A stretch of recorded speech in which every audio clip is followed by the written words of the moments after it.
Buffer capacity অর্থাৎ buffer ক্ষমতা। তাহলে প্রথমে জানবো বাফার কাকে বলে। বাফার দ্রবণ কাকে বলে? বাইরে থেকে অ্যাসিড বা ক্ষারক যোগ করার ফলেও যে দ্রবণের পিএইচ এর মান প্রায় অপরিবর্তিত থাকে তাকে বলা হয় বাফার। আর বাফার ক্ষমতা কি? 1 লিটার কোনো বাফার দ্রবণের পিএইচ এর মান পরিবর্তন করতে যত মোল অ্যাসিড বা ক্ষারকের প্রয়োজন তাকে বলা হয় সেই দ্রবণের বাফার ক্ষমতা। বাফার ক্ষমতাকে বিটা দিয়ে ডিনোট করা হয়। তাহলে কি বললাম? 1 লিটার বাফার দ্রবণের পিএইচ এর মান পরিবর্তন করতে 1 একক যত মোল ক্ষারক বা অ্যাসিড প্রয়োজন। যদি ক্ষারকের প্রয়োজন হয় তাহলে এখানে লিখবো বি আর এখানে লিখবো pH.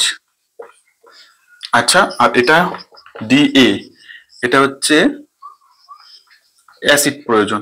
A responsible for acid, be responsible for base. কি বললাম? 1 লিটার কোন দ্রবণে পিএইচ এর মান 1 একক পরিবর্তন করতে যত মোল ক্ষারকের প্রয়োজন তখন এখানে ডিবি লিখবো, আর যত মোল অ্যাসিডের প্রয়োজন সেটাকে বলা হবে হচ্ছে এ দিয়ে রিপ্রেজেন্ট করা হয়। অ্যাসিডের প্রয়োজন সেই পরিমাণটাকে বলা হয় হচ্ছে বাফার ক্ষমতা।